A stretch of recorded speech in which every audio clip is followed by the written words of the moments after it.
अगर आपको ये लग रहा है कि ये एक ब्लॉगिंग वाला चैनल है तो आप गलत हो। यहाँ पे हम रिलेशनशिप, टॉक्सिक रिलेशनशिप, नार्सिसिस्ट और नार्सिसिज्म से रिलेटेड बातें करते हैं। हमारा इंटेंशन यही है कि ज़्यादा से ज़्यादा अवेयरनेस फैले। आप देख रहे होंगे कि मैं यहाँ गार्डन में बैठी हूँ, आराम से बात कर रही हूँ, अकेली आई हूँ, एंजॉय कर रही हूँ, एनवायरनमेंट अच्छा है, कल बारिश हुई थी। तो इसी को सेल्फ लव कहते हैं। किसी की ज़रूरत नहीं होती है आपको, आप अपनी लाइफ खुद से एंजॉय करते हो। एक एम्पैथ के लिए ये बहुत ज़्यादा ज़रूरी हो जाता है जब वो एक नार्सिसिस्ट के साथ लाइफ जी रहे होते हैं, क्योंकि नार्सिसिस्ट उसको कहीं का नहीं छोड़ता है। क्योंकि हम एक नार्सिसिस्ट के साथ रहते रहते ये भूल जाते हैं कि हमारी अपनी भी लाइफ है। हम अपनी लाइफ में सिर्फ बच्चे, इन लॉज, घर और वो नार्सिसिस्ट पार्टनर, बस इन्हीं के पीछे हम लोग घूमते हैं, इन्हीं को वक्त देते हैं। लेकिन काफ़ी वक्त बीत जाने के बाद आप ये रियलाइज़ करोगे कि आपकी लाइफ जो है, कहीं ना कहीं आपकी लाइफ में आप खुद ही नहीं हो, खुद ही के लिए वक्त नहीं निकाल पा रहे हो। तो ये सारी चीज़ों से अगर आप निकलना चाहते हो तो सेल्फ लव बहुत ज़्यादा ज़रूरी है। सेल्फ लव के लिए क्या कर सकते हैं, आइए देखते हैं। Hi, my name is Rajni Shri Mukunda और दिल की बात में फिर एक बार आप सभी का बहुत बहुत स्वागत है। इससे पहले कि हम सेल्फ लव के बारे में स्टार्ट करें, मैं आपको कहना चाहूँगी कि जब एक पर्सन पूरी तरीके से किसी पे भी इमोशनली डिपेंड रहता है तब उसके साथ क्या होता है, पहले ये जानना बहुत ज़रूरी है। उस पर्सन को हैबिट हो चुकी रहती है कि किसी और से इमोशंस या फिर वैलिडेशन ये चाहिए रहता है। इसी के चक्कर में जब उसका पार्टनर उसे इमोशनल सपोर्ट या फिर वैलिडेशन नहीं देता है, किसी तरह का भी बॉन्डिंग नहीं रह जाता है इन दोनों के बीच में, तब उस एम्पैथ का भी भटकना बहुत ज़्यादा इजी हो जाता है। मतलब मजबूर हो जाता है एम्पैथ, क्योंकि जब उसका पार्टनर उसको टाइम नहीं देता है, वो ऑफिस से भी लेट आ रहे हैं, वो थर्ड पार्टी से भी इन्वॉल्व हो रहे हैं, अक्सर कहीं ना कहीं एंगेज रह रहे हैं, और आपको जब पता चलता है तब आपको ऐसा लगता है कि मेरा भी वक्त है, मैं भी ऐसा कर सकती हूँ, मैं भी डिज़र्व करती हूँ या करता हूँ। तब आप लोग क्या करते हो, किसी थर्ड पर्सन में अपना प्यार, अपना इमोशंस खोजने के लिए इन्वॉल्व हो जाते हो। लेकिन एक बात हमेशा याद रखना कि ये जिसे तुम प्यार समझ रहे हो ना, वो प्यार नहीं होता है। वो सिर्फ और सिर्फ एक अट्रैक्शन होता है, या फिर किसी दूसरे की नीड होती है, या आपकी खुद की अपनी एक नीड होती है। जैसे कि मैं जिस गार्डन में बैठी हूँ ना, इस गार्डन का नाम तो मैं नहीं बताऊँगी, व्लॉगिंग नहीं कर रही हूँ, क्योंकि मैं अक्सर देखती हूँ कपल्स आते हैं। कपल्स मतलब ऐसा ज़रूरी नहीं है कि वो लोग एक दूसरे से शादी ही करेंगे। ये एक दूसरे से बस कुछ मतलब चाहते हैं, थोड़ा टाइम चाहते हैं एक दूसरे का। मैंने तो कई लोगों को ऐसा देखा है, मैरिड कपल भी आते हैं, लेकिन वो एक दूसरे के साथ मैरिड नहीं है वो किसी और के हस्बैंड है, वो किसी और की वाइफ है। इस गार्डन की खासियत ये है कि लोग मॉर्निंग टाइम पे तो आते हैं अपना अच्छा वेदर देख के या फिर नेचर एंजॉय करने के लिए, लेकिन मैक्सिमम टाइम मतलब वो जो एक बार 10 बजे के बाद ऐसे लोग ही आपको ज़्यादा दिखेंगे। तो लोगों को अपने इमोशंस दूसरों में खोजने की बड़ी आदत होती है, लेकिन लोग अक्सर ये भूल जाते हैं कि ये सिर्फ कुछ समय का एक नशा है, कि जल्द ही उनका भ्रम टूटने वाला है, क्योंकि सामने वाला पर्सन उसका फ़ायदा उठा रहा होता है, क्योंकि उसको पता है कि ऐसा वक्त शायद कोई और नहीं निकाल रहा है, वो उसके लिए बहुत अवेलेबल रह रहे हैं, इसलिए वो अपना मतलब निकालने के लिए आते हैं। और बहुत से ऐसे नादान लोग हैं उसको प्यार समझ बैठते हैं इस वक्त भी शायद चुपके से कोई मेरी बात सुन रहे होंगे, उनको लग रहा होगा ये पागल हो गई है, लेकिन जब उनको रियलिटी पता चलेगी ना, जिनके साथ वो घूम रहे हैं वो प्यार नहीं है, टाइम पास है, फिर उनको पता चलेगा। मैं सच बोल रही थी। देखिए, आप अपने इमोशंस पे कंट्रोल नहीं रख पाते हो।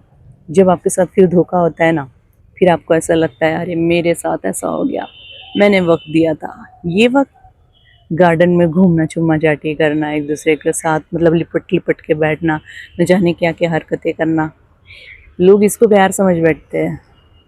लेकिन देखिए, आज ये वीडियो शूट यहाँ करने का ख़ास मकसद यही है, क्योंकि इससे ज़्यादा फीलिंग और इससे ज़्यादा एकदम रियलिस्टिक नहीं लग सकता था अगर मैं इस वीडियो को घर से शूट करती तो। ठीक है, तो इसलिए मैं यहाँ से शूट कर रही थी। मैं इन लोगों के बारे में ज़्यादा कुछ नहीं कहूँगी, जो लोग भी ऐसा कर रहे हैं उन्हें आदा ने बस इतना ही कहना चाहूँगी, एक न एक दिन उनका भ्रम टूटने वाला है। तो चलिए अब जानते हैं कि अगर एक नार्सिसिस्ट लाइफ पार्टनर से आपको लाइफ यदि अच्छी जीनी है, थोड़ा सा उनको दिमाग से निकालिए और सेल्फ लव पे फोकस कीजिए। आइए अब देखते हैं कि सेल्फ लव के लिए हम क्या कर सकते हैं। तो फर्स्ट है, सबसे पहले तो आप इस यूनिवर्स को थैंक्स कहिए कि उसने आपको इस काबिल समझा और आपको चुना कि एक नार्सिसिस्ट लाइफ पार्टनर आपकी लाइफ में दिया और आपकी आंखें खुल गई है और आपने हर चीज़ को जाना है। अभी आपकी लाइफ में क्लैरिटी बहुत आ चुकी है, सही गलत की पहचान हो चुकी है, सच्चे और गलत लोगों की पहचान हो चुकी है। अब आप किसी के भी मतलब बहकावे में नहीं आते हो। तो इसलिए सबसे पहले उस यूनिवर्स का थैंक्स कहना बहुत ज़्यादा ज़रूरी है, क्योंकि सेल्फ लव सबसे पहले इसी से स्टार्ट होता है। आपने यूनिवर्स को थैंक्स कह दिया, फिर इसके बाद आप उठते ही सबसे पहले मिरर के सामने जाके अफर्मेशन लीजिए। उनसे मिरर के सामने अपने आप को देख के कहिए कि मैं अपने आप से बहुत प्यार करता हूँ, मैं अपने आप को कभी धोखे में नहीं रखना चाहता हूँ, मैं अपना प्यार किसी और में खोजूंगा नहीं या खोजूंगी नहीं, और मैं किसी पे डिपेंड नहीं रहूँगी इमोशनली। चलो फाइनेंशियली अभी आप डिपेंड हो, लेकिन ये भी आपको करना है, सेल्फ लव में ये भी आता है। ठीक है, तो सबसे पहले एक अच्छी सी मीठी सी मुस्कान एक मिरर में देख के कीजिए, ताकि आप देखिए मेहमान आ गया है, डॉगी भाई। ठीक है, ऐसा होता है जब हम बाहर वीडियो बनाते हैं तो देखो दूसरा भी आ गया है, उनको लग रहा है कि सब लोग कपल में बैठे हैं या अकेली क्यों बैठी है। सबसे पहले तो आप मिरर में देख के ये कहिए कि मैं अपने आप से बहुत प्यार करती हूँ या करता हूँ। फिर इसके बाद आप अफर्मेशन कीजिए कि मैं हमेशा अपने आप को खुश देख रही हूँ। प्रेजेंट में बोलिए मैं बहुत खुश हूँ और वो हर चीज़ मेरे पास है और मेरे में वो क्षमता है, एबिलिटी है, मैं हर चीज़ कर सकती हूँ अपने आप को हैप्पी रखने के लिए। तो ये सारी चीज़ें जो है आप जब एक मिरर के सामने रोज़ मॉर्निंग में उठ के कहते हो, अगर ये सब कहना पॉसिबल भी नहीं होगा ना, एटलीस्ट मिरर के सामने जाके एक अच्छी सी स्माइल दीजिए और ऊपर वाले को थैंक्स कहिए कि आपको ये लाइफ मिली है। और इसके बाद आपको ये सारी चीज़ें समझ में आ रही है अच्छे से कि लाइफ में क्या सही है क्या गलत है, क्योंकि बहुत से लोग अभी तक अनजाने इन चीज़ों से, उनको सही गलत की पहचान नहीं है, नादान बने फिर रहे हैं। तो ये सब पहचान हम लोग को मिली है, बाकी लोगों को नहीं मिली है, इसलिए अब भी वो उसी भ्रम में है। अब भी लोग एक दूसरे के पीछे भाग रहे हैं, प्यार के पीछे भाग रहे हैं, कोई इमोशंस के पीछे भाग रहे हैं, कोई फिजिकल नीड के पीछे भाग रहे हैं, पता नहीं किस चीज़ के पीछे भाग रहे हैं।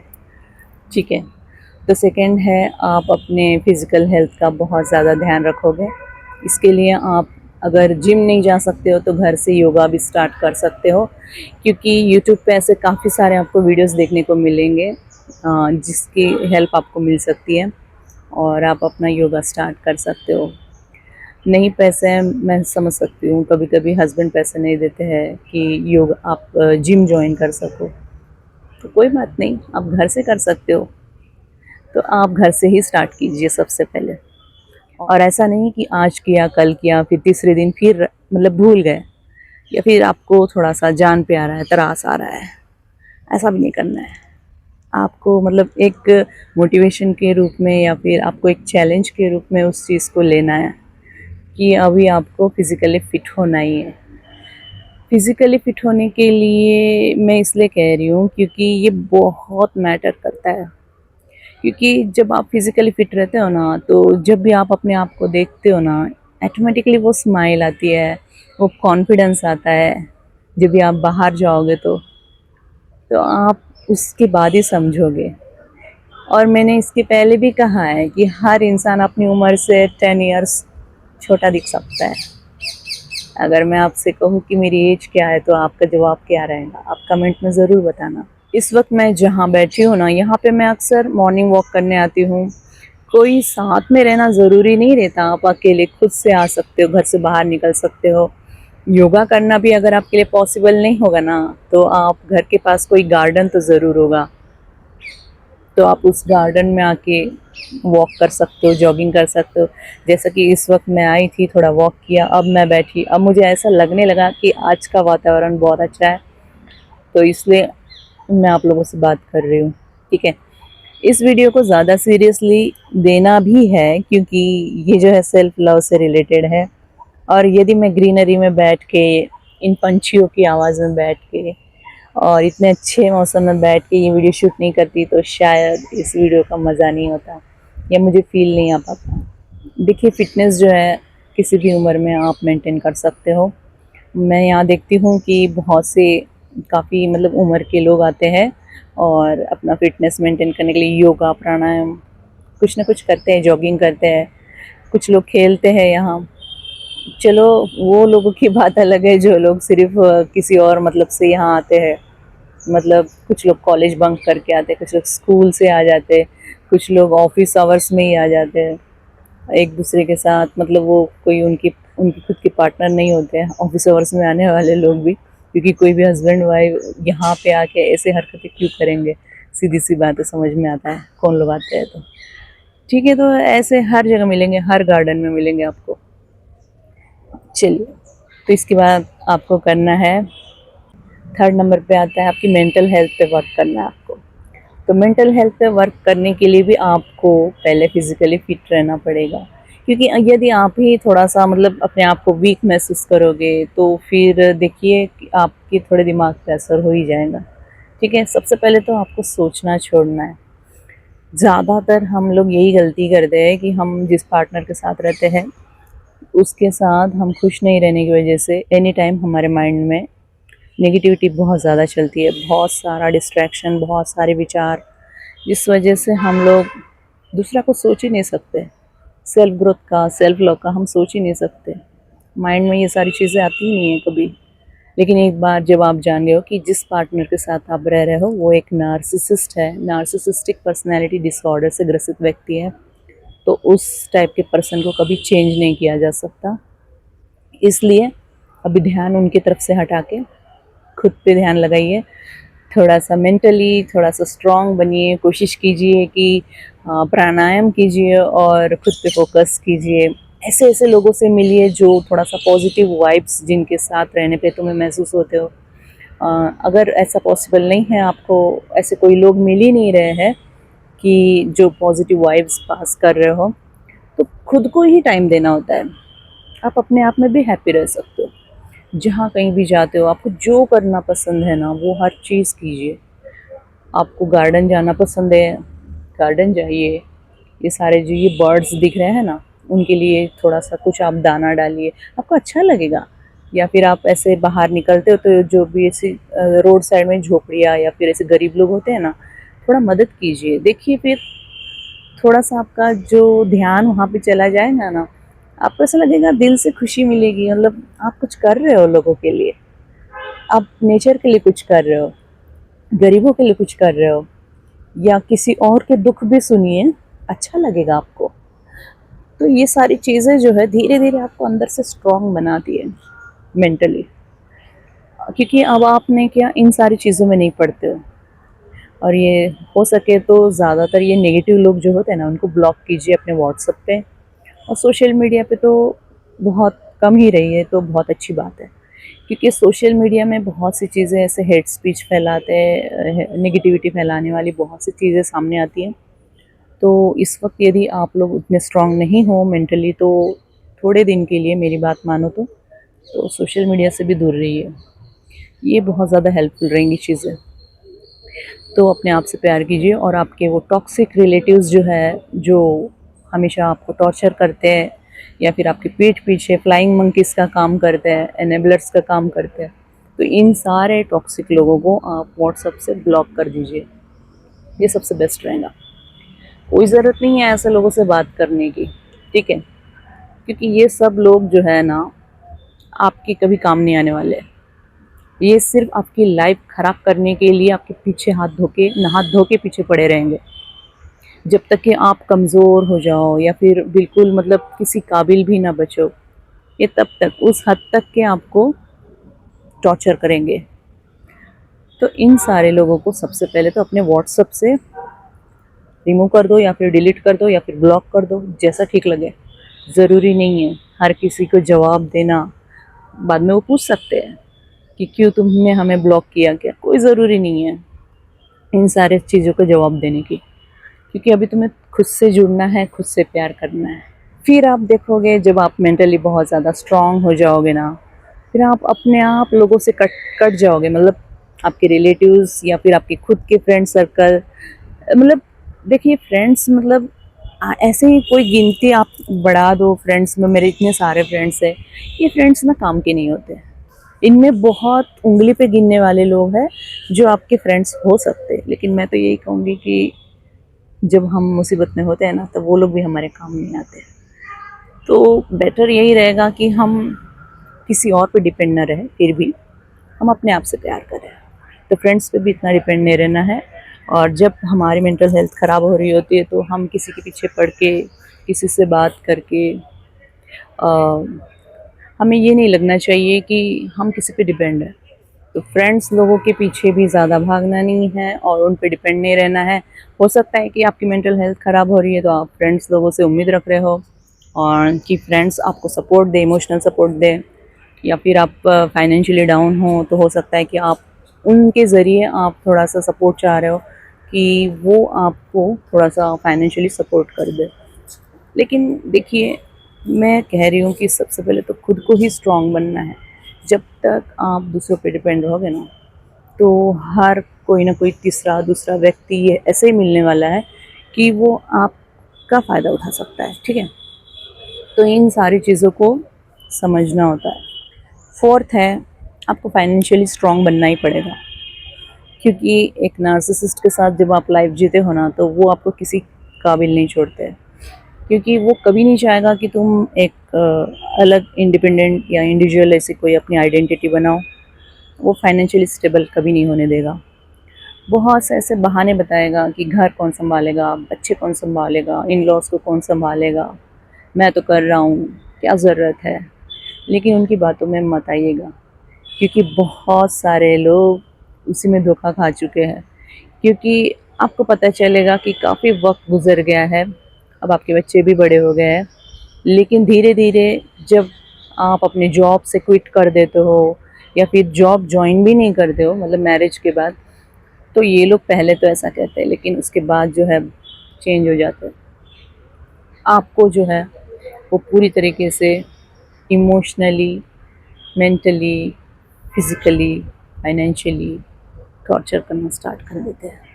तो फाइनेंशियली स्ट्रांग रहना इसलिए ज़रूरी है क्योंकि जब आप फाइनेंशियली स्ट्रांग रहते हो तो एटलीस्ट आप अपने सेल्फ रिस्पेक्ट का ख्याल रख कर सकते हो। मतलब कोई और पर्सन जो है सामने वाला, जब आपको ज़रूरत है, पर्सन मतलब आपका खुद का अपना पार्टनर, ठीक है, हम नार्सिसिस्ट पार्टनर की बात कर रहे हैं यहाँ पे। और हाँ, यहाँ पे हम नॉर्मल पर्सन की बात नहीं कर रहे, ये सिर्फ एनपीडी की बात चल रही है, जो नार्सिसिस्टिक पर्सनैलिटी डिसऑर्डर, ठीक है, इस चीज़ से ग्रसित व्यक्ति है, इसकी बात चल रही है, ठीक है। तो वो लोग ऐसा ही करते हैं, पहले तो लव बॉम्बिंग करके आपको इस कदर मतलब उन पे डिपेंडेंट बना देंगे कि आपको ऐसा लगेगा वाओ मेरी लाइफ तो सेट है। लेकिन ऐसा नहीं होता है, वो धीरे धीरे आपको इस कदर तोड़ेगा अंदर से, आप एक परफेक्ट टॉक्सिक लाइफ को जी रहे होते हैं। अब आपको मतलब आगे देखो तो भी अंधेरा, पीछे देखो तो भी अंधेरा, मतलब कोई रास्ता नज़र नहीं आएगा। और जनरली हमारे इंडियन फैमिलीज़ में ऐसा होता है कि लड़कियों की एक बार शादी हो जाती है तो पेरेंट्स लोग, अक्सर बहुत से घरों में होता है, मैं सबकी बात नहीं कर रही हूँ, मैक्सिमम घरों में यही होता है, एक बार बेटी की शादी हो गई तो पेरेंट्स लोग उनको सपोर्ट नहीं करते हैं। मतलब बेटी अगर रो धो के अगर अपने माँ बाप से कहती है कि मेरी हालत ख़राब है, मुझे बहुत टॉर्चर किया जाता है हस्बैंड या फिर इन लॉज के द्वारा, तो पेरेंट्स को लगता है कि कहाँ मतलब हमारी बदनामी हो जाएंगी, बेटी वापस हमारे घर आ गई तो उनको यही लगता है कि बेटी कुछ ही तो दिन हो गए शादी होके, तुम बर्दाश्त कर लो, चेंज हो जाएगा, एक बच्चा हो जाने दो, चेंज हो जाएगा। ये ना वो, क्योंकि वो लोग वैसी लाइफ जी चुके हैं इसलिए उनको लगता है कि तो सामने वाला भी वैसे ही लाइफ जिए। वो समझने की कोशिश बिल्कुल नहीं करते, क्योंकि उनको समाज का डर होता है। ये समाज वाले बस समाज क्या कहेगा, लोग क्या कहेंगे, चार लोग क्या कहेंगे, इसी चक्कर में मार खा जाते लोग। लोग कुछ नहीं कहते, लोगों को कुछ नहीं पड़ी है, लोग सिर्फ तमाशा देखते हैं, मज़े लूटते हैं। किसी का घर बर्बाद हो रहा तो भी किसी को कोई चिंता नहीं होती है। तो आपको ये समझना होगा कि एक वक्त के बाद जो है, आप ऐसा लग रहा होगा कि पेरेंट्स लोग सपोर्ट करेंगे या आपके सिबलिंग्स आपके सपोर्ट करेंगे या फिर आपके फ्रेंड्स आपको सपोर्ट करेंगे। कोई सपोर्ट नहीं मिलेगा आपको। आपको खुद को ही खड़ा होना पड़ेगा, स्ट्रांग होना पड़ेगा। क्योंकि पेरेंट्स लोग की भी मजबूरी होती है, उन्हें लगता है कि ज़माने वाले क्या कहेंगे अगर बेटी को घर वापस बुला लिया तो, ठीक है, क्योंकि वो नहीं चाहते ऐसा कुछ हो। ठीक है, मैं उनको भी कुछ नहीं कहना चाहूँगी, अब उनकी मजबूरी वो जाने।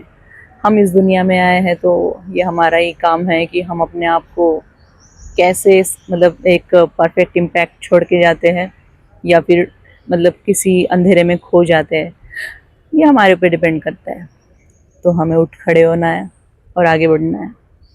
तो इसके लिए आपको फाइनेंशियली स्टेबल होना बहुत ज़्यादा ज़रूरी है। उसके लिए आप क्या करोगे, थोड़ा ना थोड़ा अर्निंग स्टार्ट करना होगा, घर से ही सही। आपके पास इंटरनेट तो होगा ही, या फिर आप थोड़ा सा आपके खुद के सिटी में क्या ऐसा काम कर सकते हो, आप सर्च कीजिए।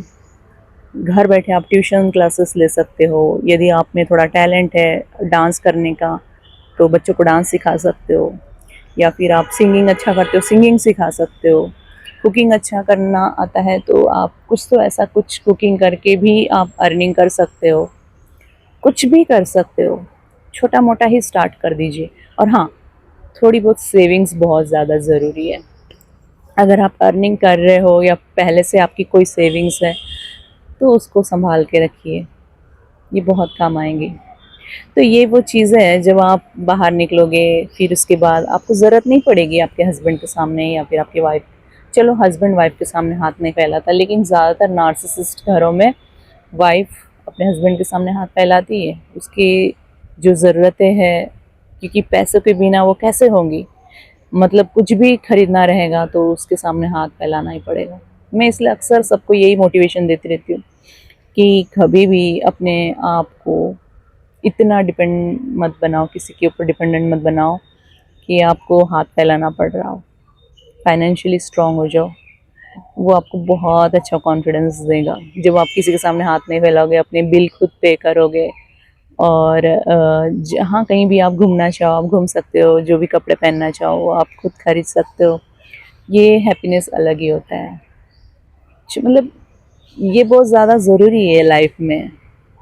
ये इसी चीज़ का तो फ़ायदा उठाते हैं नार्सिसिस्ट लोग, क्योंकि आप जो है पूरी तरीके से उन पर डिपेंड हो। उसको अच्छे से पता है कि अब तुम्हें पैसों की ज़रूरत रहेंगी तो तुम उसके पास आओगे, फिर वो बहुत सी ऐसी बातें सुना देता है, फिर तुम्हारे मन को दुखी कर देता है, फिर तुम्हें ऐसा लगता है कि काश मैं कुछ कर सकती, कुछ पैसा कमा सकती। ये हमें अक्सर उस वक्त याद आता है, लेकिन फिर पैसा मिल जाने के बाद फिर भूल जाते हैं। ये अक्सर ऐसा ही होता है। अब आप लोगों में से काफ़ी सारे ऐसे लोग होंगे जिन्होंने अपनी उम्र के 15 साल, 20 साल, 25 साल एक नार्सिसिस्ट के साथ जी लिया। अब उनके बच्चे काफ़ी बड़े हो चुके। अब उनके मन में ये ख्याल आएगा कि ऐसा तो हमारे साथ हुआ है, लेकिन अब हम क्या कर सकते हैं। घर से बाहर भी नहीं जा सकते, कुछ अर्निंग भी नहीं कर सकते, हमारी तो आधी ज़िंदगी ऐसी चली गई। तो अगर अब भी आप चाहो तो भी कर सकते हो, क्योंकि कुछ ना कुछ ऐसी कला होगी जो आप सिखा सकते हो।